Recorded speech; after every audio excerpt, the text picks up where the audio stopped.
Bismillahirrahmanirrahim. Assalamualaikum warahmatullahi wabarakatuh. Waalaikumsalam. Alhamdulillah. Alhamdulillahi rabbil alamin. Wa bihi nasta'inu ala umuri dunya waddin. Ashhadu an la ilaha illallah wahdahu la syarika lah. Wa ashhadu anna Muhammadan abduhu wa rasuluh. La nabiyya wa la rasula ba'da. Amma ba'du. وقال الله تعالى في كتابه الكريم بعد أن نعوذ بالله من الشيطان الرجيم بسم الله الرحمن الرحيم ما أصاب من مصيبة في الأرض ولا في أنفسكم إلا في كتاب من قبل أن نبرأها إن ذلك على الله يسير لكي لا تأسوا على ما فاتكم ولا تفرحوا بما آتاكم والله لا يحب كل مختال فخور. وقال أيضا ما أصابك من نعمة فمن الله وما أصابك من سيئة فمن نفسك أو كما قال النبي صلى الله عليه وسلم في حديثه من يريد الله به خيرا يفقهه في الدين أو كما قال النبي صلى الله عليه وسلم أما بعد. Alhamdulillah, puja dan puji serta syukur senantiasa kita panjatkan kehadirat Allah Subhanahu wa Ta'ala yang telah menganugerahkan kepada kita nikmat kesehatan dan keafiatan, nikmat iman, nikmat hidayah, sehingga dengannya kita bisa berkumpul di dalam majelis yang disebutkan oleh Nabi Sallallahu Alaihi Wasallam Raudatun min Riyadil Jannah, seperti dalam sebuah sabdanya beliau bersabda, idza marartum min riyadil jannati farta'u. Wa ma hiya riyadul jannati ya Rasulullah? Ila kudzikr. Jika kamu melewati suatu taman dari taman-taman surga, maka singgahlah. Sahabat bertanya, ya Rasulullah, apa yang kau maksudkan dengan taman surga itu? Maka Nabi menjawab, ialah halaqah zikir. Halaqah zikir ini ditafsirkan oleh ulama kita beberapa tafsir. Di antaranya adalah halaqah majelis zikir yang seperti konteks hadisnya. Dan alhamdulillah kita membersamai diri di dalam halaqah. Kalau halaqah itu bundaran, kayak begini, ini halaqah, melingkar. Disebut halaqah dalam bahasa Arab itu adalah duduk melingkar. Itu halaqah namanya. Kalau seperti ini, Ustadz menjelaskan, yang lain mendengarkan di depan, itu namanya majelis, duduk bersama. Ya, makanya kita mengamalkan semua apa yang Nabi sabdakan. Kalau ada orang mengatakan di situ ngamalin apa sih? Ngamalin apa yang Nabi perintah. suruh singgah. Ya, bukan hanya suruh singgah, berarti suruh berada di halaqah. Nah, kita melingkar kalau zikir, ya kan Mas? Lingkar. Ya, dan itu adalah taman surga, bukan taman neraka. Ya, banyak betul taman neraka di atas dunia ini.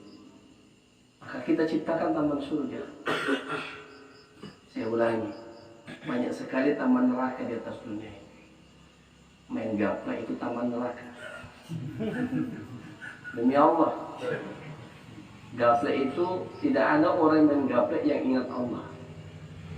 Dia mengatakan apabila di situ duduk tidak ada dia mengingat Allah dan mengingat Nabi, maka celakalah majelis itu. Makanya saya kalau duduk dengan kalian tidak ada cerita lain kecuali cerita agama. Ya, boleh cerita masalah perdagangan, tapi sandarkan kepada Allah. Boleh cerita pekerjaan, tapi sandarkan kepada Allah. Karena semua itu Allah yang kasih, Allah yang beri. Jadi selain majelis mengingat Allah, majelis yang ada itu adalah majelis yang membawa kepada neraka Allah. Apalagi sampai majelis yang melalaikan diri kepada Allah. Maka kafarahnya adalah subhanallah bihamdika asyhadu an la ilaha illa anta wa astaghfiruka wa atubu ilaik. Maka kalau kita duduk di warungnya Pak Waria, jarang Ustaz itu cerita yang lain kecuali itu. Setelah itu Ustaz berdoa supaya kita punya duduk itu diampunkan Allah kalau ada omongan yang salah. Misalnya dalam cerita itu menggibahin orang, misalnya dalam itu memfitnah orang, misalnya dalam majelis itu ada perkara-perkara yang tidak disukai Allah. Kafarahnya kita berdoa minta ampun kepada Allah. Kafarahnya, ya. Majelis gaplek, majelis apa lagi? Majelis yang melalaikan dari Allah itu kalau bisa kita hindari dari sekarang, kita hindari. Ya. Nah, lawan daripada majelis neraka, taman surga. Ya kayak begini. Halaqah zikir, susah betul Ustaz. Mau jadi orang baik ini, neraka itu tidak gratis. Bukan gratis masuk neraka. Nabi dan para sahabat, mereka melepaskan nyawa dan hartanya itu untuk bisa menggapai kemuliaan surgawi. Ya, kita berupaya sekuat tenaga. Jatuh, KO, balik lagi, ya. Lalai, ingat lagi. Ya, itulah kita manusia. Kadang lupa, kadang tersilap, kadang salah. Ya, kita balik lagi. Makanya disebut dengan taubat itu adalah asal kata dari taba yatubu taubatan. Taba itu kembali. Taba itu artinya kembali. Taubatan nasuha itu adalah kembali lagi kepada Allah dengan bersungguh-sungguh. Karena kita ini tidak ada yang jamin tidak terlepas dari kesalahan dan dosa. Ya. Yang kedua, saya sudah sampaikan tadi masih al-falah itu pembukaan sama saya. Kalau kemudian kita terbiasa berada di dalam majelis atau taman surga, maka itu pertanda nanti kita juga akan duduk di surga. Kalau kita sudah biasa masuk di taman surga, insya Allah kita akan bertelekan di atas dipan-dipan surga, menengguk minuman-minuman surgawi bersama dengan para bidadari dan dayang-dayang, menikmati hidangan yang sangat nikmat dari Allah Ta'ala, dan tidak susah. Dalam hati tergerak memakan delima, dan beliau langsung muncul.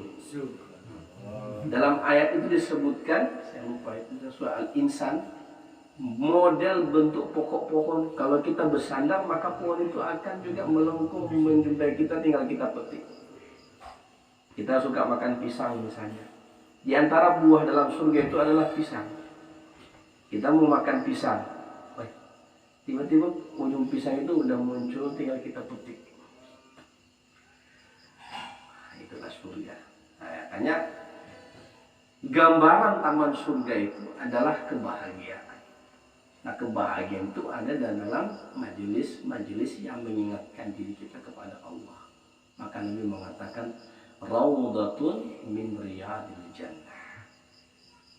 Saya ulangi sekali lagi, kalau kita terbiasa berada di taman surga, makanya ulama-ulama dahulu, ya, baik ulama-ulama yang salaf maupun khalaf, ya, yang ahli zahir dan ahli batin, mereka senantiasa berada di majelis ilmu. Majelisnya Syekh Abdul Qadir Jailani itu jutaan orang mendengarkan ceramahnya. Jutaan, bukan hanya ribuan, jutaan orang dalam manakibnya itu. Kedengaran nggak suara dia? Wallahu a'lam. Nggak ada mic zaman dulu. Tapi kalau seorang waliullah bisa saja kedengaran. Wa adzin fil nasi bil haji yatuka rijalan. Ya panggil orang itu haji. Kata Ibrahim, ya Allah, suara saya ini terbatas, tidak mungkin sampai ke negeri yang jauh. Kata Allah, sampaikan saja, nanti aku yang sampaikan kepada mereka.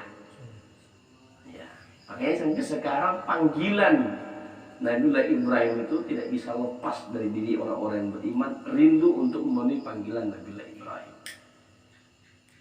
Itu Nabi Ibrahim sudah meninggal, tapi panggilannya senantiasa kita jawab, labbaik Allahumma labbaik, labbaik la syarika lak labbaik. Jadi Allah yang menyampaikan itu Allah.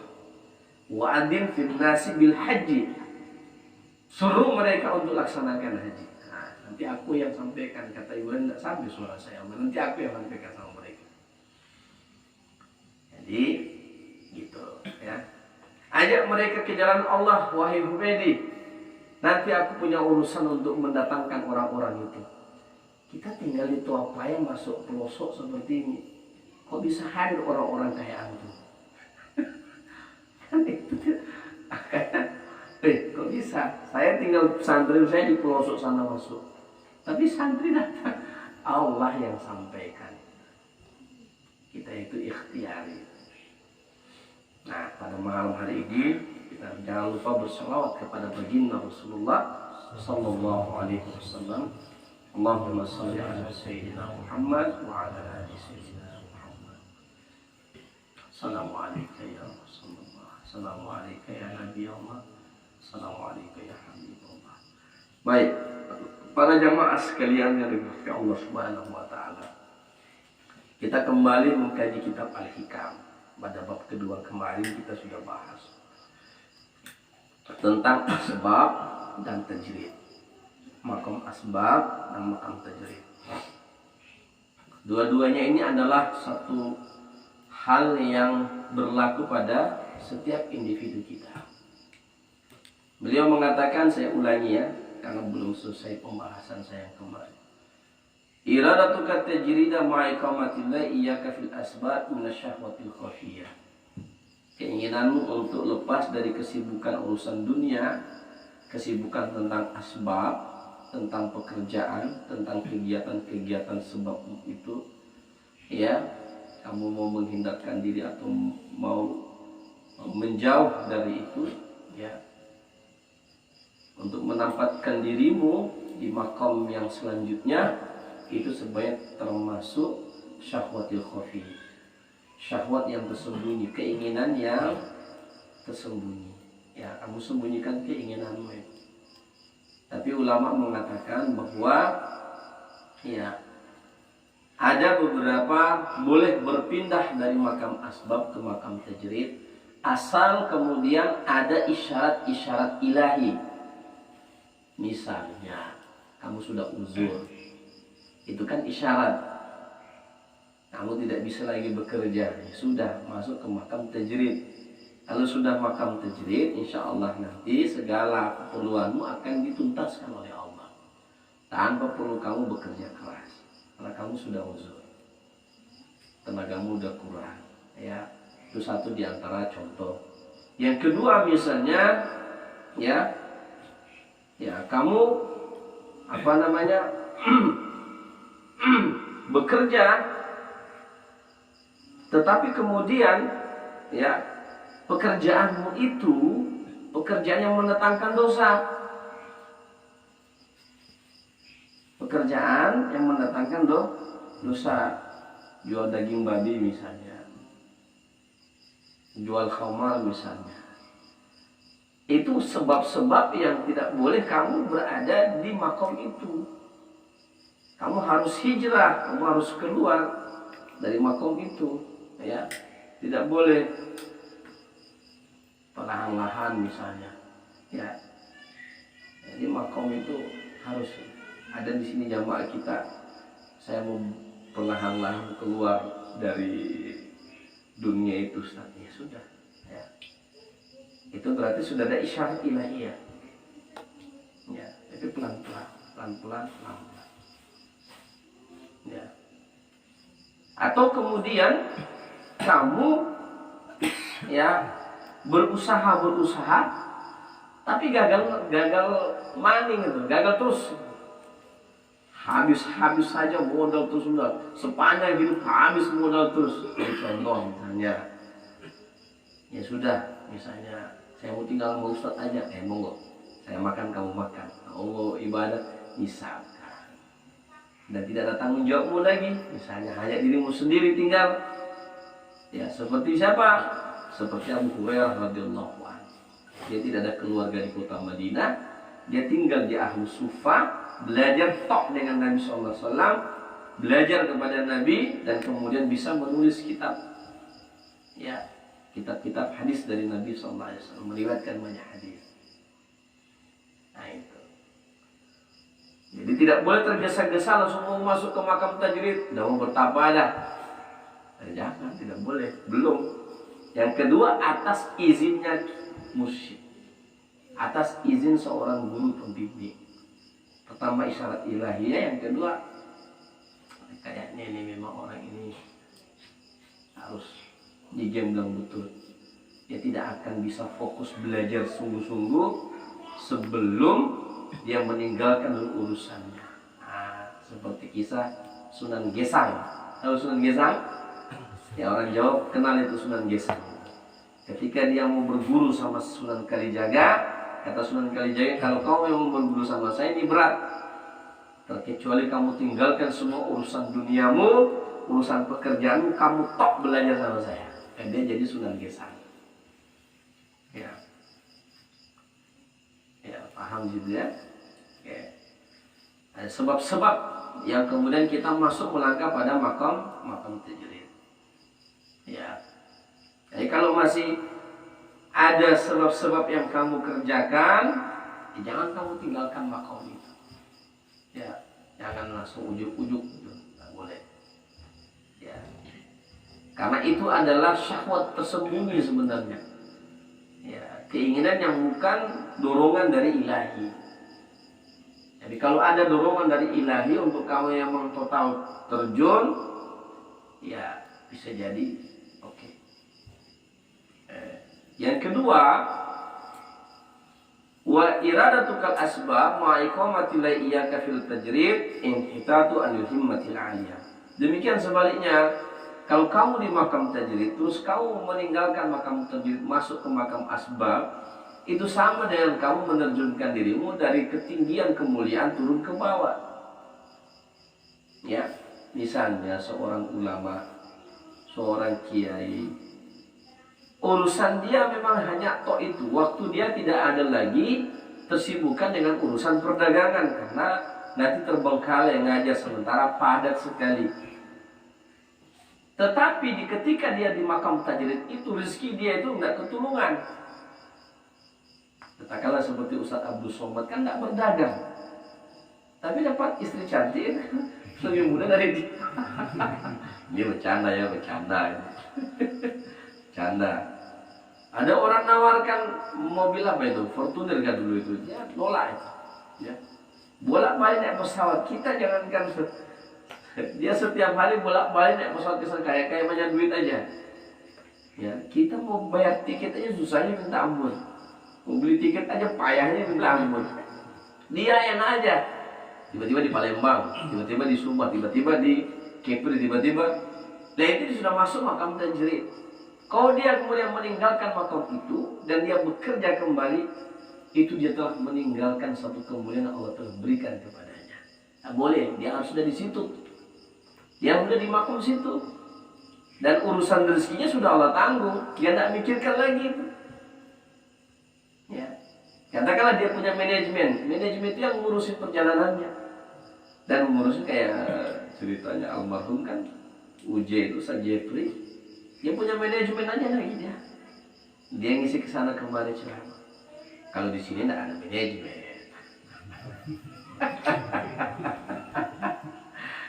Di sini nggak ada KTA. Di sini nggak ada manajemen. Di sini hanya ada struktural aja, itu pun hanya untuk membantu supaya berjalan ini pengajian dengan baik. Ya, insya Allah mungkin misalnya saya mau bulan Muharram mungkin saya ke Siak. Insya Allah nanti ya ada satu orang yang kekawanin, contoh. Ya, kayak gitu ya, makam tajrid itu. Yang cocok misalnya kita tengok istri. Nah istri itu di makam tajrid itu. Istrinya Bang Mamang misalnya. Itu di makamnya makam tajrid. Dia tidak perlu susah payah cari duit. Suaminya yang memberikan dia duit. Di mana dia punya posisi? Dia beribadah kepada Allah, ya berkhidmat kepada suaminya. Jadi Perdana Menteri dalam rumah tangga beribadah, dia susukkan hatinya di situ. Ya kan gitu. Istri-istri awak itu misalnya istrinya Pak Sarto kan, tinggal di rumah aja. Kalau dia membuat duit terserah dia. Tapi kewajiban kita sebagai suami memberikan nafkah. Nah, dia di posisi makam tajrid itu. Tidak perlu cari asbab banyak untuk cari dunia. Monggo dia mau berdoa, mau ibadah, mau puasa, yang penting suaminya reda. Yang pula dia puasa, suaminya tak reda. Kenapa? Karena suaminya itu punya kebutuhan biologis. Kalau dia puasa dan kata suaminya saya mau, dia batalkan dia punya puasa kalau puasa sunnah. Jadi kalau dia ganti puasa jangan pula awak nyosol-nyosol. Kayak itu puasa wajib. Ini contoh makam tajrid itu ya, yang kita ini yang sungguh-sungguh ya dalam bekerja ya. Tapi istri kita punya banyak peluang itu di rumah. Makanya saya bilang sama ibu-ibu, Boya kalau suaminya pergi kerja, daripada ngalur-ngidul ke tetangga, ngosipin yang enggak, mending sholat duha 4 rakaat, bacain wirid ya Fattahu ya Razzaq, doain suami dibukakan rezeki. Itu yang pas. Daripada keluar rumah, ceritain aib suami pula. Itu suami saya memang suami saya itu kan. Itu banyak neraka sama perempuan gara-gara kata Nabi, ra'aitu finari katsirun minan nisa. Saya melihat banyak dalam neraka itu perempuan. Kenapa? Karena mereka kurang bersyukur kepada suaminya. Kalau suaminya berbuat baik, sekali aja berbuat salah, lupa semua kebaikan suami. Tapi ketika suami berikan kebaikan yang banyak, tidak diingat kebaikannya. Nah ini yang pula yang jadi senjata. Ya. Ya makam tajrid itu ya, makam tajrid. Apalagi itu misalnya Pak Kiai atau orang-orang yang memang betul-betul mau takhasus, tetapi dia sudah memiliki satu satu sandaran misalnya, ya kayak mau pergi haji itu, dia tetap meninggalkan kebutuhan kepada keluarga. Jadi dia ke sana memang total ibadah, tidak ingat lagi dunia. Dia masuk di posisi itu. Urusan hidup dan mati saya, rezeki saya, Bismillah, Allah yang nanti. Tapi jangan lupa tinggalkan bagi keluarga kebutuhan mereka. Nah itu ya, itu sudah di makamnya makam tajrid ya. Jadi gitu. Dan ada isyarat ilahiyah atau kata gurunya, kamu ini cocoknya berdagang. Udah selesaikan sekolahmu di pesantren ini, kamu kayaknya berdagang cocok ini. Untuk apa? Supaya nanti kalau kamu bisa diberikan Allah kelebihan, kamu bisa bantu pondok misalnya. Nah berdagang aja. Ada gitu kiai. Ya, kamu berdagang aja, cocok kamu berdagang. Ya, nanti kalau kamu sukses, bantu pesantren. Ayat keberkahan daripada doa, daripada kiai dan keridhaan, alhamdulillah jadi. Ya, sama dengan ada satu orang ustadz itu ya. Memang Ustadz Abdullah Said lihat dia punya kemampuan untuk bisnis. Dia lulusan SD aja, ada dia kamu bisnis. Akhirnya jadi punya perusahaan. Ya, masya Allah, memang seperti itu. Jadi itu ya. Jadi kita punya syarat-syarat itu untuk bisa berpindah ya dari satu makom ke makom yang lain. Ya. Kita masuk pada pembahasan yang ketiga. Ya. Sabiqul himami la tahriku aswar al-aqdar. Sawabiqul himami la tahrikul aswar al-aqdar. Ya. Ya. Tekad yang kuat, kata Ibnu Athaillah As-Sakandari, kita kirimkan satu Fatihah untuk beliau. Al-Fatihah. Bismillahirrahmanirrahim. Iya na'budu wa iyyaka nasta'in. Shiratal ladzina an'amta 'alaihim ghairil maghdubi 'alaihim waladdallin.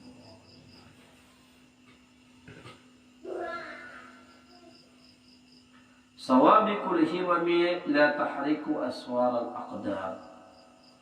Tekad yang kuat tak akan mampu menembus dinding takdir. Ya.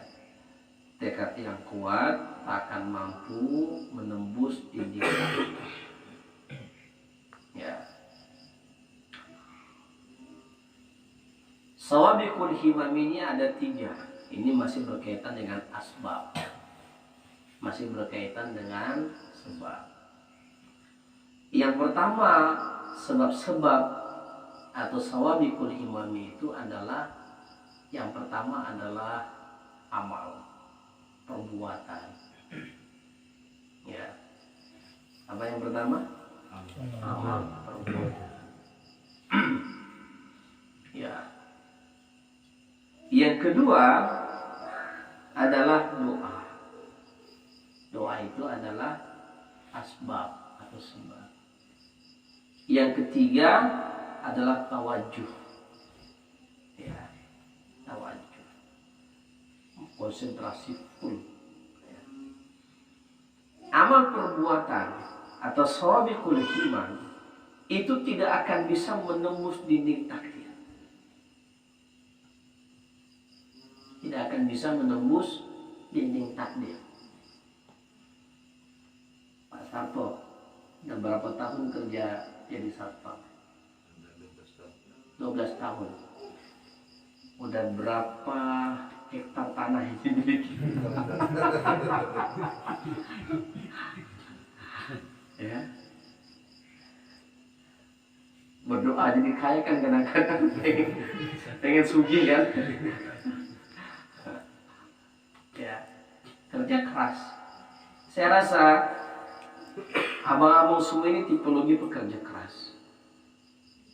Tipologinya pekerja keras. Oh, berdoa. Tidak apa-apa kita mau jadi kaya. Mau berdoa sama Allah. Allah Maha Kaya. Maka kita minta kekayaan kepada Allah. Allah memberi rezeki, kita boleh minta rezeki sama Allah. Kita mau mendapatkan satu kedudukan, kulillahu malikal mulk. Kerajaan, kedudukan, jabatan ada di sisi Allah. Tu'til mulka man tasha', dia berikan kerajaan, kekuasaan kepada siapa yang dia kehendaki.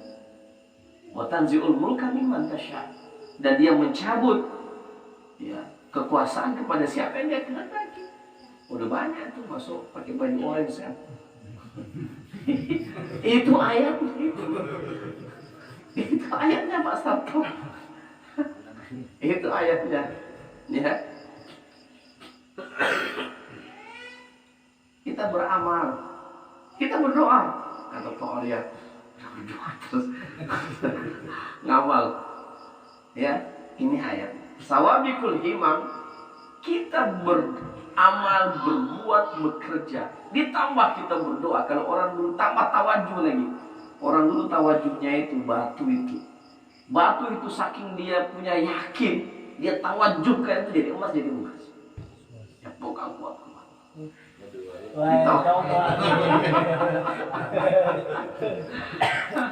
Ada orang yang dia tawajuhkan kertas itu jadi uang, atau dia tawajuhkan daun-daun kering itu jadi uang. Saya kemarin nengok di YouTube orang Makassar itu, Deng Haji namanya. Itu dia minta untuk apa itu? Dia buka jadi uang ratusan juta, puluhan juta. Kaget saya. Kalau kemarin kan sampai itu yang penting. Itu ada dua, satu istidraj, satu karomah.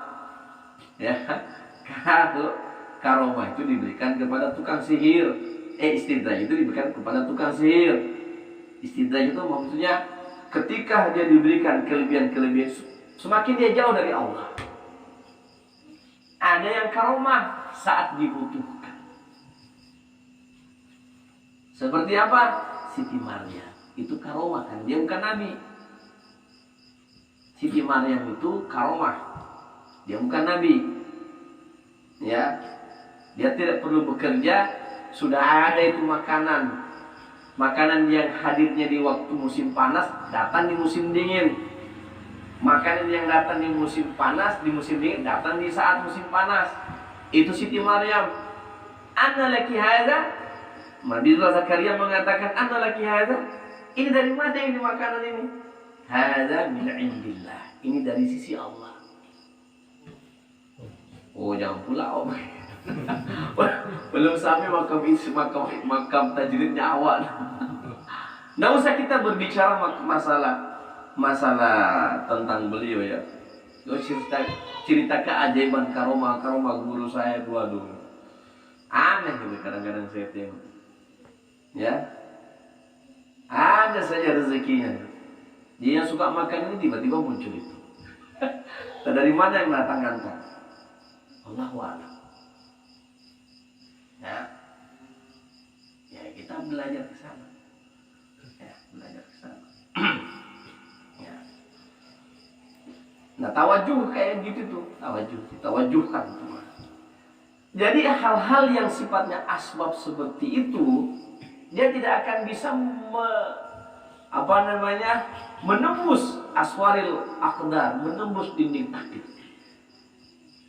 Tak bisa menembus dinding takdir. Ya. Makanya bagaimana itu, Ustaz? Yang disebut dengan takdir. Nah, ini kalau berbicara masalah takdir, karena ini ada dua pembahasan, ya kita berbicara masalah takdir. Takdir ini adalah sesuatu yang mesti kita imani. Takdir ini sesuatu yang mesti kita imani. Seperti ditanya sama Nabi SAW oleh Malaikat Jibril, mahwal iman. Apa itu iman? Al-iman antu'minu billahi wa malaikatihi wa kutubihi wa rasulihi, ya, wal yawmil akhir wa tu'minu bil qadari khairihi wa syarrihi. Iman itu adalah engkau meyakini Allah ada, meyakini Allah, beriman kepada Allah. Paling minimal kamu menguasai itu 20 sifat wajib itu, ya. Kemudian yang kedua, ya, kamu beriman kepada malaikat Allah. Tidak semuanya kita tahu, yang wajib kita tahu hanya ada 10, itu yang wajib, ya. Masih ingat kan itu yang 10? Masih ingat? Masih ingat di pondok. Ya, malaikat apa saja? Jibril, Mikail, Israfil, Israel, Munkar, Nakir, Rakib, Atid, Malik, Ridwan. Dan jangan dipindah-pindah tugaskan mereka. Malik penjaga neraka, Ridwan penjaga. Jangan dibalik, nanti marah malaikatnya. Ya, seperti Israfil. Nah, kita pindah. Israfil menurunkan hujan, kita menit trompet, Israel cabut nyawa. Kita pindah tugasnya, nanti kita salah. Maka wajib bagi kita yang belajar ilmu ini, belajar rukun iman, wajib bagi kita menghafal 10 malaikat Allah. Itu wajib, hukum wajibnya. Ya. Kemudian percaya kepada, yakin kepada kitab-kitab Allah. Banyak kitab Allah, suhufi Ibrahim wa Musa. Musa dan Ibrahim itu punya suhuf. Ya. Kalau Nabi Musa yang kita kenal, kitab itu yang wajib hanya 4. Kitab Zabur, kitab Taurat, kitab Injil, Al-Quran. Suhuf itu ada diberikan kepada Rasul-Rasul Allah. Namanya suhuf. Lembaran-lembaran wahyu. Tapi kita tidak wajib untuk mengetahui yang dibibirkan Allah dalam Quran saja. Itu yang kita wajibkan untuk kita percayai. Ya Pak Maria ya. Kemudian para nabi, beriman kepada para nabi dan Rasul Allah. Yang wajib kita ketahui ada 25 nabi dan roh. Selebihnya tidak wajib. Nabi Daniel, Nabi siapa lagi? Ada Nabi Daniel. Ada beberapa nama-nama nabi yang kita tidak wajib mengetahui. Yang wajib 25 nabi dan rasul. Itu pun nggak hafal kita. Kecuali kita nyanyikan baru kita hafal. Ya kan? Kemudian wajib yakin kepada hari akhirat, hari kiamat. Yaumil akhir itu ada. Yang membedakan kita dengan agama yang lain diantaranya adalah yang lain itu tidak percaya akan adanya hari kiamat. Ya. Tidak percaya akan adanya hari kiamat. Hari kiamat atau hari berakhirnya alam semesta. Yang ada reinkarnasi misalnya. Ya. Yang lagi diyakini itu ada reinkarnasi, tidak boleh. Kalau ente meyakini reinkarnasi itu sudah batal keimanannya. Jangan ditambah lagi. Kalau ditambah itu jadi 7 nanti keimanannya. Rukun iman hanya ada 6. Kenapa ada hari akhir? Disitulah keadilan Tuhan. Kalau tidak ada hari akhir, ngapain kita mau susah-susah? Jadi garong aja gitu semuanya. Nggak ada hari akhir kok. Halal semua jadinya di dunia ini. Iya kan? Karena selama-lamanya kita hidup di dunia. Kalau selama-lamanya ngapain kita hidup susah? Ya kan? Jadi garung semuanya ini, jadi perampok semuanya. Karena dia jadi perampok, jadi garung gitu, kan gitu. Makanya orang Islam itu dia ketika dia berdagang, dia berusaha, dia berpikir nanti hari akhir. Maka dia harus ikut syariat yang Allah sudah tetapkan. Cara berdagang yang benar, ekonomi Islam yang sudah diarahkan sama Allah. Kalau yang lain kan tidak ada cerita itu. Tidak ada cerita hari akhirat, tidak ada. Kita karena dikasih keyakinan, disuruh harus meyakinkan yang akan kejadian seperti itu. Maka kita di atas dunia ini kita tidak bisa berlagak. Ya, tidak bisa. Ya, kalau seandainya tidak ada kayak gitu, mau kita diganggu, hidup susah terus ini. Bawa parah kita di belakang samurai kesana kemari. Nah itu makanya. Karena kita percaya akan ada hari kiamat, hari terakhirnya alam semesta ini, dan ada hari akhir, ada hari pembalasan yaumiddin, ada hari pembalasan itu ada, maka kita tidak bisa susah-susah lah hidup tidak apa-apa. Yang penting di akhirat, paling minimal itu sandaran kita. Yang penting di akhirat selamat. Betul. Ya. Oke. Yang selanjutnya, wa tu'minu bil qadari khairihi wa syarrihi. Dan kita beriman kepada takdir Allah yang baik maupun yang buruk. beriman kepada takdir Allah yang baik maupun yang buruk. Ya.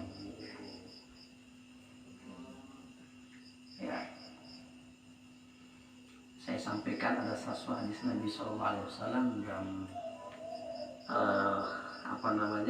kitab Arba'in Nawawi disebutkan, coba di Google dulu ya, hadis Arba'in Nawawi atau Play Store.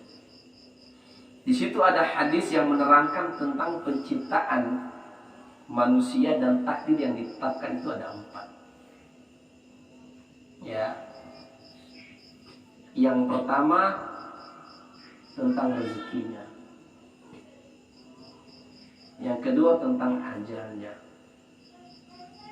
Yang ketiga apakah dia termasuk penghuni surga atau penghuni neraka. Itu udah ketetapan Allah. Sudah ya? Kenapa? Saya bacakan hadisnya. Instan. Hadis Arba'in Nawawi. Ya, biar kita berhati-hati. Jangan kita terkecoh. Aku sudah. Ujung-ujungnya kita penghuni neraka. Maka jangan pula penghuni neraka, tidak usah ibadah yang penghuni neraka sudah. Di sini ada perbedaan masalah memahami masalah takdir. Ya, memahami masalah takdir. Kayak saya menjelaskan satu-satu. Karena nanti akan ada orang yang berpaham Jabariyah, ada yang berpaham Qadariyah. Ahlussunnah wal Jamaah tidak seperti itu pahamnya. Ya, Ahlussunnah wal Jamaah tidak seperti itu pemahamannya. Sudah.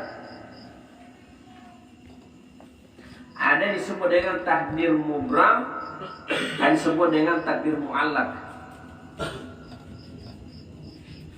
Takdir setiap manusia telah tertulis. Saya sampaikan hadisnya dulu ya. Atau saya sampaikan ayatnya dulu. Bismillahirrahmanirrahim. Dalam muqaddimah saya bacakan tadi. Ma asobaka min musibatin fil ardi wala fi anfusikum illa fi kitabin min qabli an nabru'aha. Inna dzalika 'ala Allahi yasir. Tidak ada satu musibah atau bencana yang terjadi di bumi ini atau yang mengenai dirimu, semua itu melainkan telah tercantum dalam kitab yang tersimpan dengan baik, tersimpan dengan rapi, tersimpan dalam kesucian. Tidak ada yang bisa nego-nego itu. Malaikat gak bisa nego itu. Gak ada satupun yang Allah ciptakan yang tahu tentang apa yang ada di Lauhul Mahfuz. Lauh itu adalah kitab, mahfuz itu yang terjaga. Kita ini, abang, udah ada namanya di sana. Model posisinya kayak abang sudah di situ tertulis. Hidungnya modelnya kayak gimana? Sudah 500 tahun sebelum Allah menciptakan langit dan bumi, itu kejadiannya sudah tertulis di sana. Siapa semua yang hadir malam Jumat malam ini, itu sudah ditentukan oleh Allah takdirnya bertemu di sini. Jamaah kita ada 100 mungkin, tapi yang ditakdirkan Allah untuk hadir di sini hanya sekian orang. Walaupun sudah berusaha mau datang, udah semangat menggebu-gebu, ada pula dikunjungin untuk diajak datang ke majelis. Tapi takdir Allah sama dia, kamu tidak ikut majelis ini. Tidak bisa. Itu disebut tidak bisa kita menembus dinding takdir. Maka dengan begitu, nanti saya jelaskan ada 4 keutamaan orang yang bersandar kepada takdir. Nanti saya jelaskan. Mau tahu kan?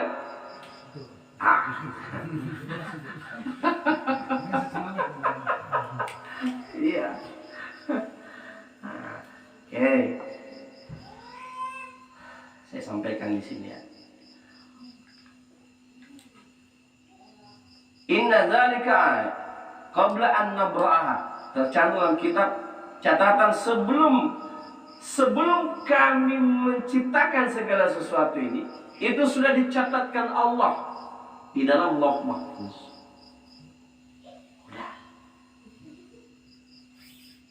Ya.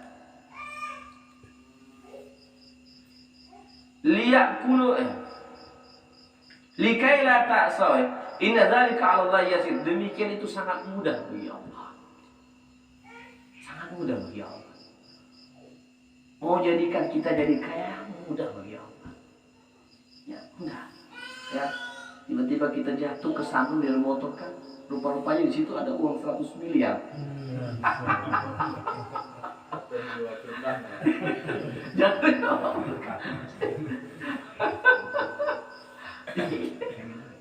Ada kejadian gitu, ada kejadian di zaman tadi, saya lupa namanya, ya, dia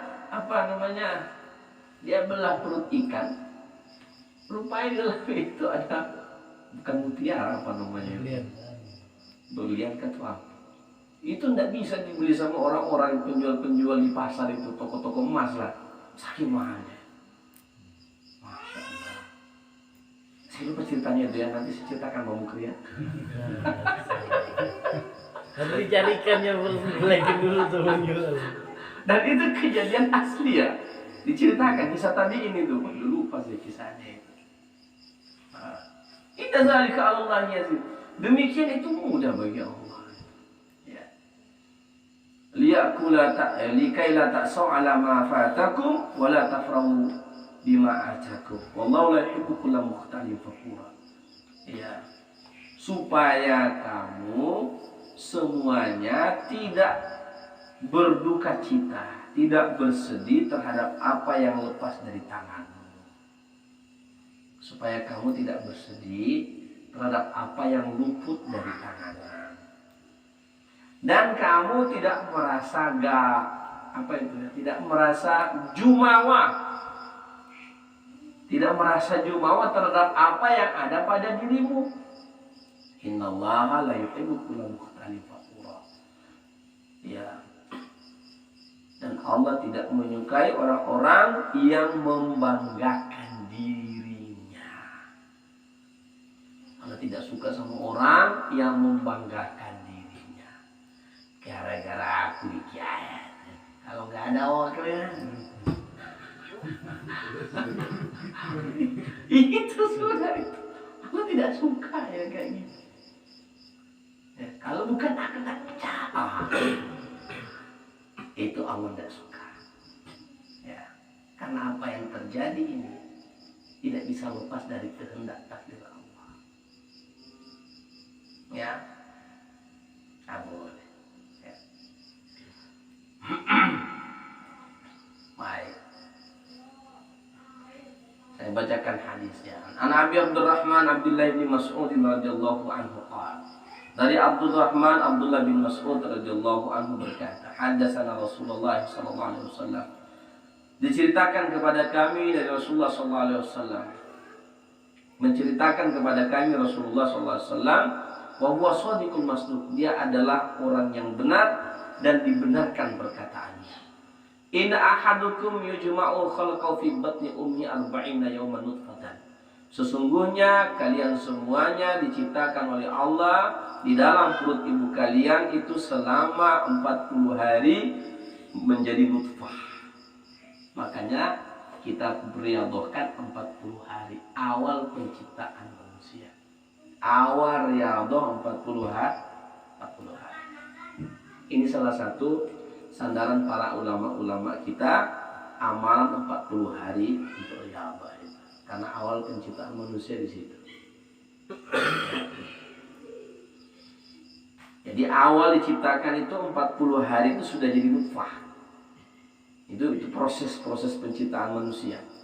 Summa yakunu 'alaqatan misla dzalik. Kemudian menjadi 'alaqah. 'Alaqah itu segumpal darah sudah menyatu antara sperma sama ovum dan sudah mulai ada segumpal.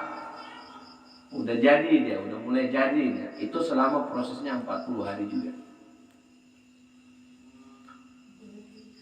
Summa yakunu mudghatan misla dzalik. kemudian sudah jadi itu, jadilah kemudian daging, dan sudah mulai penyempurnaan, sudah mulai ada telinga, ada mata, ada tangan, selama 40 hari. Summa yursila ilaihil malaikah, kemudian Allah memerintahkan kepadanya malaikat, fayanfukhu fihi ruh, kemudian malaikat itu meniupkan ruh dari Allah kepadanya. Wa yusaru bi arba'i kalimat, wa yu'maru bi arba'i kalimat, kemudian dituliskan kepadanya 4 keadaan padanya. 4 takdir padanya dituliskan. Ada 4 takdir. Yang pertama, bikatbi rizki, ditentukan rezekinya oleh Allah. Kamu banting tulang pun, tulang dibanting pun, dibanting-banting pun tulang kamu. Jadi ngono semua ngono. Ya. Jadi begitu saat kalau begitu nggak usah usaha, tetap berusaha. Karena usaha itu namanya ikhtiar. Cuman rezeki banyak atau sedikit itu nanti Allah yang tentukan. Rezekimu tetap dikasih. Cuman rezekinya banyak atau sedikit Allah yang menentukan. Kita bersandar kepada itu. Supaya apa? Supaya kita tidak cuma ada ini bekerja susah payah kayak gini-gini tahu saja. Kerja saja, ya, bekerja. Fakulik malu, berusahalah, ya, karena ada ilmu hikmah dari Allah untuk tetap menempatkanmu di makam tajrid, di makam asbab, di makam usaha-usaha. Karena kamu tidak mampu untuk menampung rezeki kalau Allah kasih banyak, bisa jadi kamu lupa kepada Allah, seperti Sa'labah. Dia paksa Nabi untuk berdoa. Tidak Nabi, saya ini bisa saya. Tidak mampu kamu tahu betul, kata Nabi. Padahal dia kesian itu digelari burung pipitnya masjid. Burung pipitnya masjid. Belum azan dia udah nongol duluan di masjid. Nah siapa yang burung pipitnya masjid di sini? Belum ada. Yang ada apa? Burung gereja.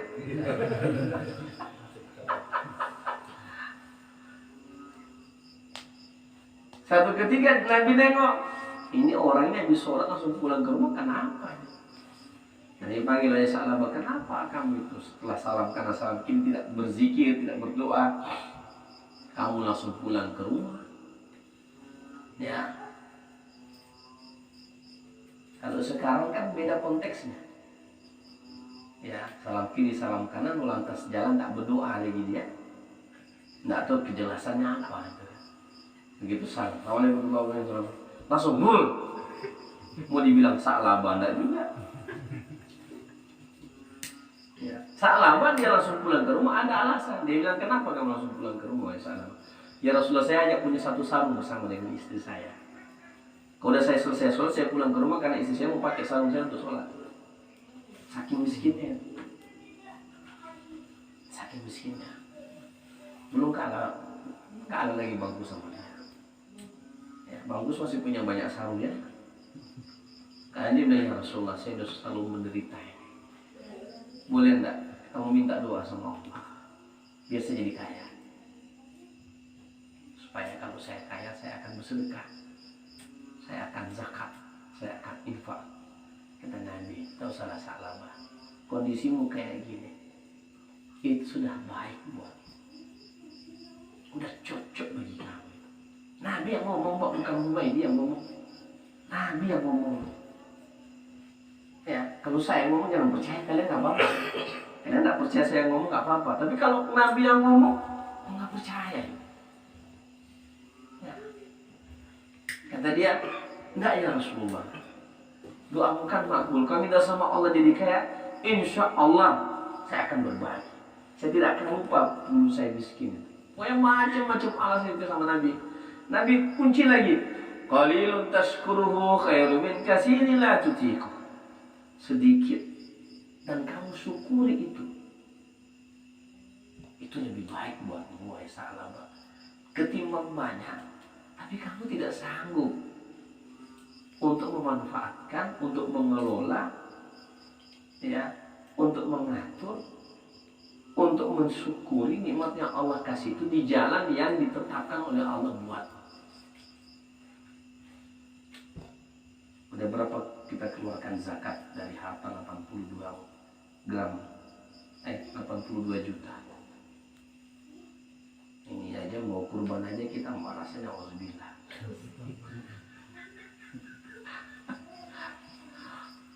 Tidak cocok ini orang kaya.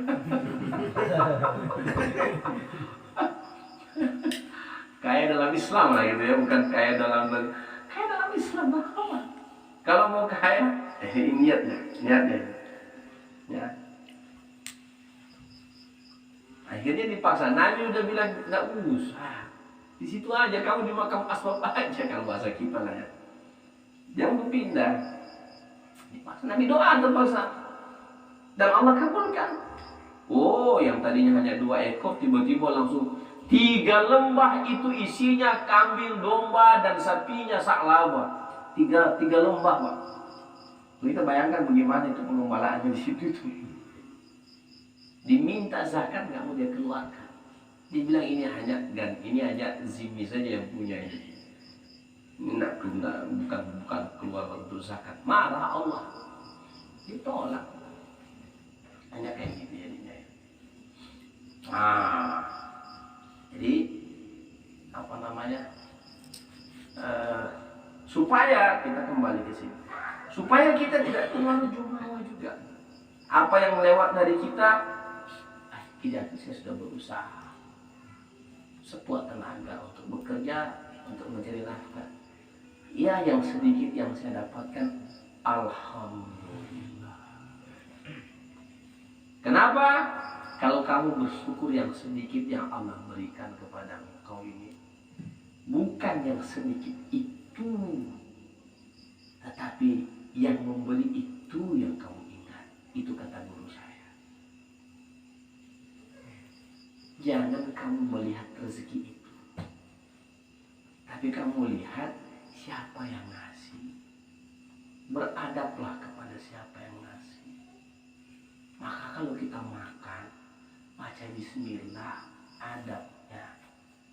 Karena sesungguhnya yang ngasih kamu nasi, padahal kamu nggak nanam padi, itu Allah. Kamu beradab kepada Allah. Sedikit saja pun kamu mesti beradab kepada Allah. Ya. Kalau kita tidak bersyukur kepada Allah, itu namanya kita tidak beradab kepada Allah. Makanya kata Nabi, kalaupun jatuh makanan itu, ambil, makan. Kecuali sudah dimakan sama kucing, kita muter-muter sama kucing. Dia kan sudah dari segi dia. Tapi kalau belum ada, nggak ada yang ambil, dikibas-kibaskan, makan. Bisa jadi itu yang berkah bagi kamu dalam makananmu. Nah, kalau boleh jangan disisakan makanan. Kalau mau sisakan, kasih sama binatang yang lain, makhluk Allah yang lain sebagai sedekah. Kasih kucing, ya, kasih sedekah. Kita nggak bisa sedekah duit kan, sedekah makanan. Pus makan. Sedekah kita. Likuli radbatin qabilatin sedekah. Setiap sesuatu yang ada hatinya, kita bersedekah kepadanya kalau kita beli sesuatu. Ya, walaupun itu kucing, walaupun itu kelelawar. Kelelawar kita dimakan, kita punya pisah sama kelelawar, bersyukur. Ini belum pernah, mungkin ada yang kasih ini ilmu guru saya. Kalau dia itu pernah duduk, dia punya maka apa namanya buah-buahan dipanjatin kerak pisangnya kan, diceritakan sama santri, Pak Yai dimakan sama kerak sama monyet-monyet banget. Alhamdulillah. Kita suka serapah. Itu tembak semua. Tembak lagi. Alhamdulillah. Weh, enak benar nih jawabannya. Aduh, kita mana ketapel. Karena itu hadisnya jelas. Setiap yang bernyawa ketika dia makan sesuatu yang kita tanam itu akan jadi sedekah dari kita untuk mereka. Kalau ulat makan sawi, Pak? Hah? Kalau ulat makan sawi itu gimana? Udah bagian dia itu. Jadi biarin aja ya, Pak. Itu hama itu kok. Nyawanya kan. Ikut makan mandi. Bisa petani. Bulatnya coba dibeli. Ada yang namanya hama. Ada namanya hama atau to'un itu. Kita pindah dari satu takdir ke takdir yang lain. Ya, makanya banyak nanti penjelasan. Padahal hanya berapa kalimat. Sabiku himami la tahriku aswar aqdar. Tekad yang kuat tidak akan mampu menembus dinding takdir. Tapi pembahasan takdir ini panjang ceritanya. Ya. Nah, apa yang dianukan tadi? Yang pertama adalah dikatbi rezeki. Rezeki antum itu sudah ditentukan oleh Allah. Ada yang jadi tukang bangunan, ada yang jadi nelayan, ada macam-macam. Itu di situ jalan-jalan rezeki kita itu di situ. Itu di situ jalan-jalan rezeki kita. Anwa'ur rizki namanya, bermacam-macam ragam jalan rezeki kita. Makanya kata Allah, "Faida qudiyatis shalah", kalau kamu setelah selesai sholat, fantashiru fil ardi. Bertebaranlah kamu di atas muka bumi ini. Ya. Wabtagu min fadlillah. Carilah karunia Allah. Makanya saya nggak mau duduk diam, saya amalkan ayat tadi. Bangun tidur, selesai sholat atau sebelum sholat zuhur saya keluar. Nggak ada amalan misalnya kan saya nggak ngamalin, nggak nyuruh atau nggak halwat misalnya. Udah fantasiru. Mau kemana pun jalan rezeki saya cari. Wallahu alam di mana itu dia punya rezeki. Tiba-tiba rezekinya datang pula ke rumah, awak enggak ada. Saya dikejar sampai ke rumah. Kadang-kadang saya itu aneh-aneh juga sama rezeki ini. Ya, kita nggak tahu-tahu rezeki itu datang. Bahkan kita dipaksa untuk ngambil rezeki itu. Saya nggak akan pergi sebelum Ustaz datang. Coba ya kan. Udah sampai maghrib baru saya muncul ke rumah kan. Dari tadi satu mau tunggu Ustaz nih. Aduh Mbak, kenapa Bu? Kenapa Pak? Gini Ustaz. Tiba-tiba dikasih amplop. Allahu Akbar. Dari mana itu rezeki kan? Dari pagi, dari jam berapa buka? Bang Lisa? 2:30. Berapa kilo yang dimasak? Katakanlah 10 kilo yang dimasak. Misalnya jadi contoh ya. Sudah yakin nggak yang datang beli itu siapa-siapa aja? Ditaruh aja di pinggir jalan. Saking yakinnya Bang Risan tuh. Saya salut yakinnya Bang Risan. Salut saya. Dia hanya letakkan itu gerobaknya. Gerobak nggak kemana-mana, bayangkan itu. Emangnya dia jalan, beli chicken. Ayo kita gali ini ikhtiar namanya ini. Ahlus Sunnah wal Jamaah ke situ itu. Bukan di Qadariyah, bukan di Jabariyah.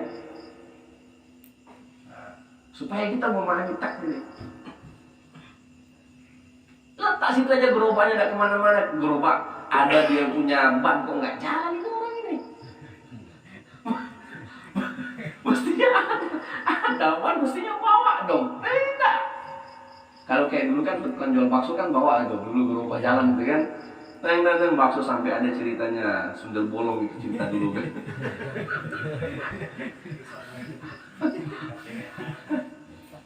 Cuma diletak saja. Nggak tahu siapa yang datang beli. Tiba-tiba nongol Ustaz, makan gratis pula Ustaz di situ. Inilah yang kita nggak bisa pikir. Artinya memang jalan rezeki kita itu sudah ditentukan oleh Allah. Kita diam pun hanya duduk nongol, masak, terserah siapa yang datang mau beli. Udah datang tiba-tiba lu. Mas, pesan 3 bungkus mas. Pesan. Udah habis mbak. Udah keborong sama ini. Nah, bayangkan. Jadi kita nggak usah. Wis pokok berusaha. Cari asbabnya. Ya. Tapi jangan pindah pula. Dari tukang bangunan. Mau pindah sebab. Menarik nih jadi tukang jual fried chicken ini.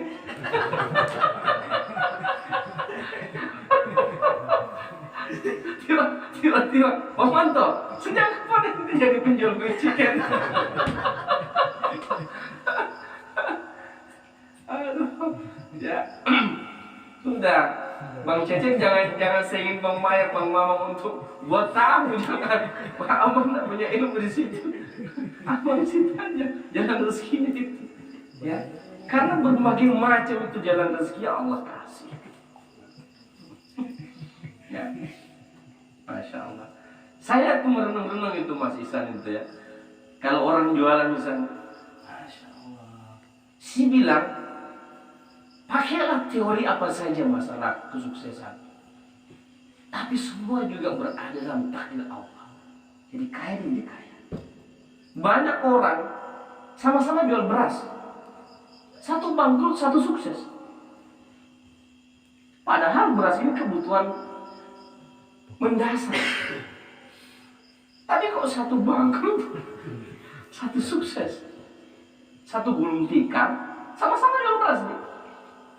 Oh alasannya beginilah. Itu sebab kesuksesan. Sebabnya sama. Ilmunya ilmu dagangnya podo. Tapi yang satu sukses, yang satu gulung tikar. Barangnya yang dijual sama. Ya.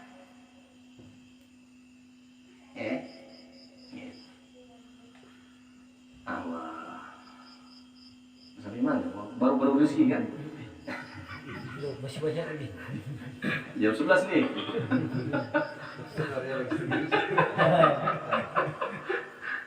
Jadi rezeki itu ketika kita sudah selesai 40 hari terakhir yang ketiga, itu sudah tertulis rezeki kita sekian. Satu itu. Yakinkan bahwa rezeki itu sudah ditakar oleh Allah. Sudah ditakar oleh Allah. Salah.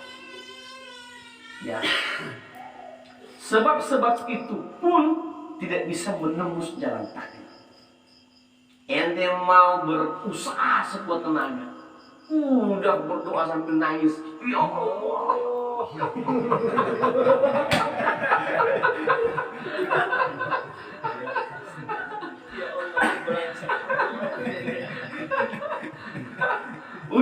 Udah ditawajud itu gerobak.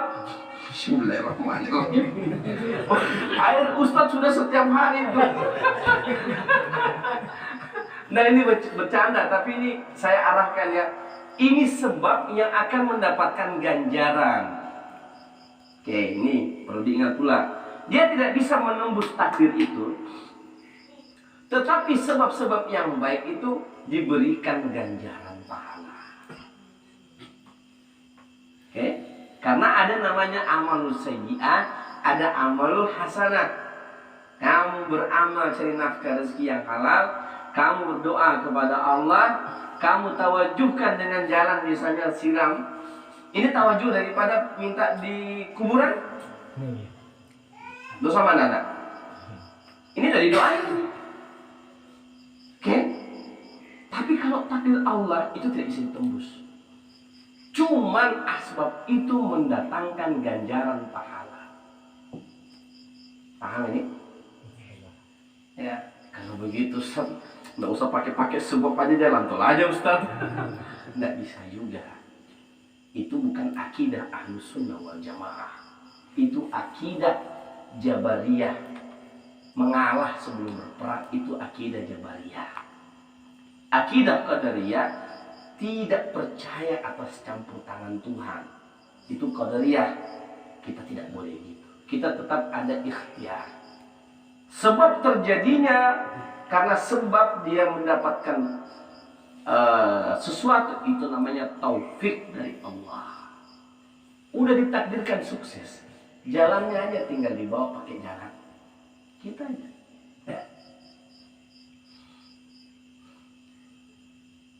Ya.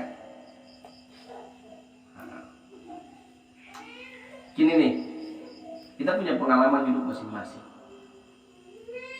Dari seluruh itu sudah ada bakat alamiah, yaitu yang disebut dengan jalan alamiah Allah kasih dari saya. Bakat alamiah, Pak. Ya, kayak Pak Bang Wanto misalnya. Karena ada bakat alamiahnya. Ya. Banyak kita tengok ya, orang-orang yang selesai S1, S2, jurusannya tafsir Quran, tapi jadi penjual kedai kopi gitu. Nggak sama antara jurusan dengan usaha. Nggak sama. Ya. Jurusannya kadang-kadang gitu tuh. Ada jurusan macam-macam lah, jurusan sekarang ini kan macam-macam. Tapi begitu realita di lapangan, rupanya bakat alami itu membawa persentase 70-80% kesuksesan. Ya, itu dari Allah, jalan takdirnya. Apalagi yang kedua?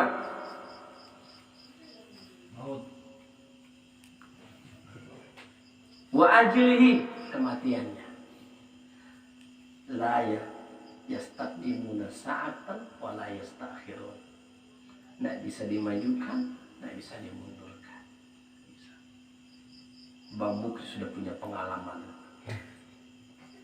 Dia cerita sama kita kan, nggak bisa. Oh saya memang itulah, kematian itu nggak bisa. Ya. Nggak bisa dimajukan, nggak bisa dimundurkan. Ada seorang dokter mengobati pasien. Kata dokter itu, Pak, melihat penyakit Bapak itu, kemungkinan batas hidup Bapak itu 4 hari.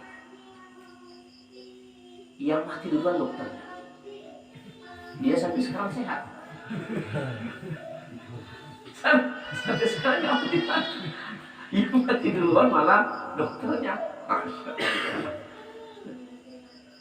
Oke, kita lanjutkan. Wa amalihi, dan perbuatannya di atas dunia. Allah Ta'ala berfirman Al-Quran, Wallahu khalaqakum wa ma ta'malun. Kami yang menciptakan kalian dan kami juga yang menciptakan pekerjaan perbuatan kalian. Ya. Wa syakiyun aw sa'idun. Yang kedua, yang keempat, kamu itu penghuni surga atau kamu penghuni neraka. Kalau Allah ciptakan surga berarti akan ada penghuninya. Kalau ada Allah ciptakan neraka berarti ada penghuninya. Maka Nabi SAW mengatakan, Tuba liman khuliqal khair. Beruntung orang yang Allah ciptakan menjadi orang baik.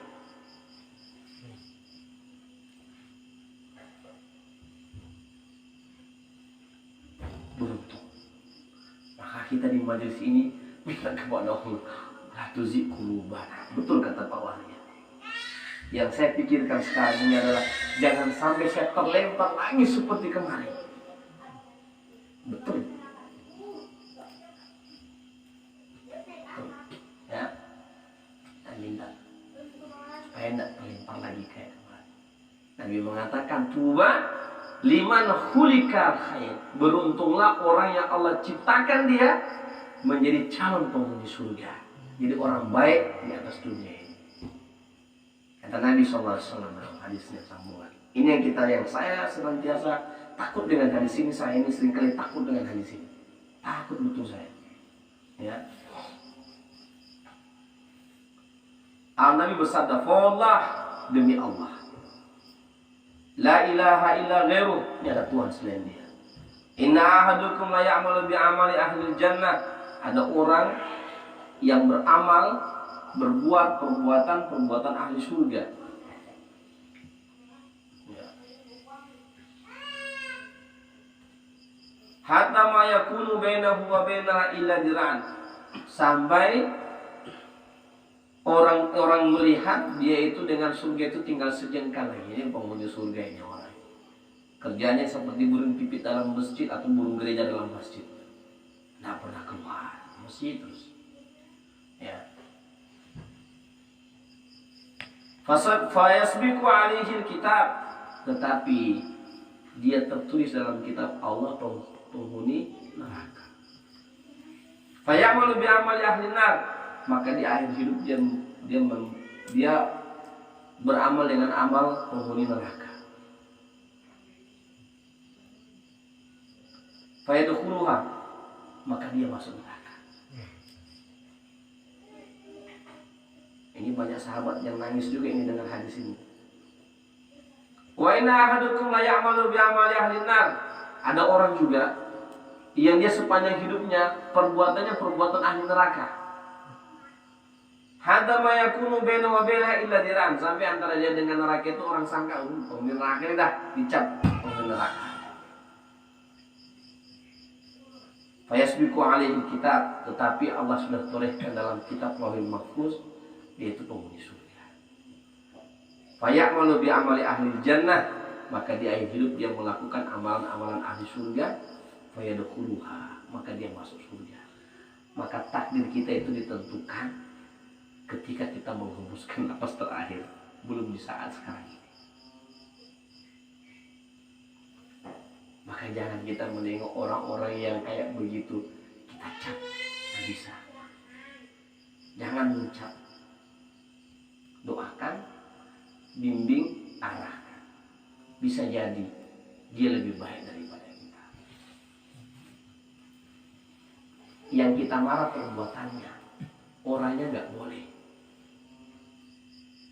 Yang kita ingkari perbuatan fasik yang dia perbuat, orangnya jangan. Yang kita ingkari perbuatan orang kafir.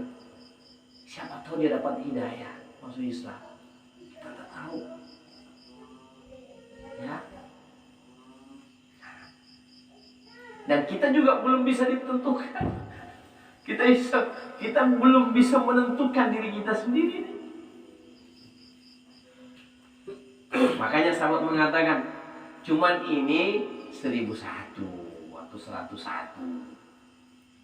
Ya, ada kisah 2 orang kakak beradik. Adiknya tukang ibadah di gunung, kakaknya perampok. Pokoknya semua perbuatan. Kata kakaknya, "Dek, ganti tempat dong. Abang udah bosan tinggal di kota ini, kerjanya mabuk aja, zina aja, menjudi aja, rampok. Gantian dong. Abang mau sekali-sekali rasakan di biar itu kayak gimana. Boleh? Pindah tempat, ganti posisi. Mati sama-sama." Masya Allah. Jadi jangan kita mencap orang sebelum terakhir hidupnya kita lihat. Bahkan kadang-kadang kita tidak tahu orang ini ahli surga atau neraka. Contoh, saya ceritakan kisah Sabit, namanya Sabit. Kisah ini ada di zaman Turki Utsmani. Saya tutup ini cerita ini. Saya tutup ini pertemuan habis kita zikir. Teruskan nggak ini?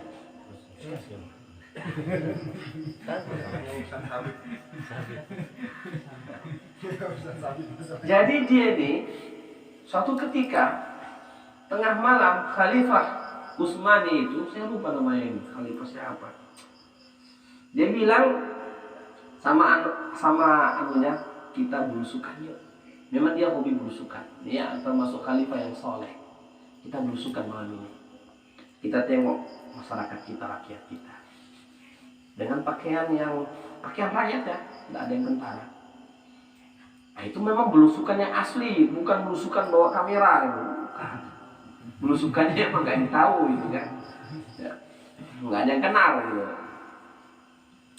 Tiba-tiba di tengah jalan Dia ketemu sama orang yang lagi bawa kendi, terus dia mati. Jatuh kendinya, dia juga mati seketika di depan khalifah itu. Begitu jatuh itu kendi pecah, keciuman bau khamar. Beginilah ya Tuhan. Diperiksa, udah gak ada nyawa. Udah gak ada nyawa. Dipanggil lagi, ketuk pintu masyarakat sini. Coba kita bantu nih. Kita bantu dia. Sudah meninggal. Gak ada satupun yang mau bantu. Gak ada satupun yang mau. Wahai Kisanak, ngapain kamu ngurusin dia? Kerjanya tuh mabuk-mabukan. Kerjanya tuh berzina sama mabuk-mabukan. Untuk apa kamu bantu? Biarin aja dia tergeletak di tengah jalan. Pusing dia. Pokoknya setiap orang diketuk pintunya nggak ada yang mau kawanin dia. Nggak ada yang mau ngurus jenazahnya gitu maksudnya. Kalau Pak RT pasti Pak RT ngurus itu. Wajib. Nah, kan? Akhirnya kemudian dicari tahu ini sebenarnya yang meninggal ini siapa? Oh, disebutkan Sabit. Rumahnya di mana? Di sana. Ditunjukkan lagi, Pak. Ada istrinya. Kita bawa beliau ini ke rumah kediaman. Dibawalah. Berdua dia bawa, sampainya di situ, kemudian diketuk pintu. Assalamualaikum, waalaikumsalam. Kenapa? Ini istrinya Sabit ya? Iya. Masya Allah, dia sudah meninggal. Istrinya senyum aja. Subhanallah, udah sampai ajalmu wahai suamiku.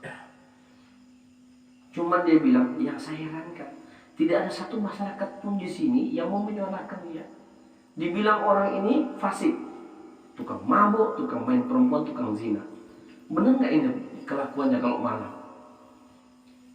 Langsung istrinya, astagfirullahaladzim, na'udzubillahi min dzalik. Aku berlindung kepada Allah. Ketahuilah wahai kalian berdua, Sabit ini adalah seorang lelaki dan suami yang soleh.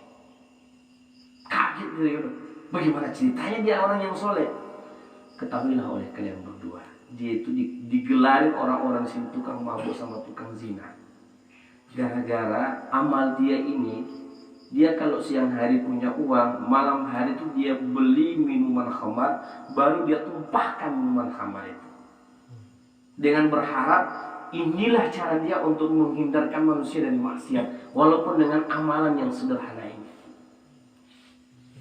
Dan dia pakai uangnya itu selain dia berikan kepada kami, keluarganya, dia belanjakan untuk satu orang wanita pelacur. Supaya tidak ada ya satu orang pun yang menggauli dia. Dan umat muslim terhindar dari dosa zina. Itu yang dia lakukan. Dan itu sepanjang tahun Pak, gak ada yang tahu. Bahkan dia digelari tukang zina, tukang mabuk. Masya Allah. Ahli sholat, ahli zikir, ahli ibadah suamiku. Cuma saya pernah tanya, kami ini tidak takut kan digelari orang. Saya mau amal, saya gak ada yang satupun kecuali Allah yang tahu. Dan adik, camkan doa saya ini, camkan apa yang saya katakan. Insya Allah yang sholatkan saya adalah khalifah. Insya Allah yang imamin sholat saya adalah khalifah. Takbir itu khalifah. Allahu Akbar, saya adalah khalifah. Besok saya pimpin semua masyarakat ini untuk sholatkan dia. Semua negara itu sholatkan dia itu. Dipimpin sama khalifah. Masya Allah. Karomah seorang waliullah yang beribadah dengan ibadah walaupun sederhana, tapi dia sembunyikan ibadahnya ikhlas semata-mata karena Allah. Karomah. Itu cukup ya.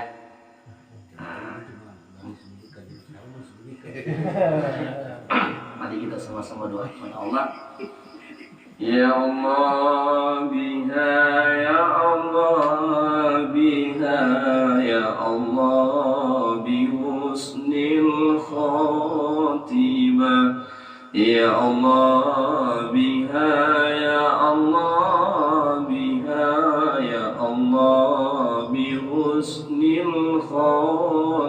خاتمة يا الله بها يا الله بها يا الله بحسن الخاتمة. Assalamualaikum warahmatullahi taala wabarakatuh.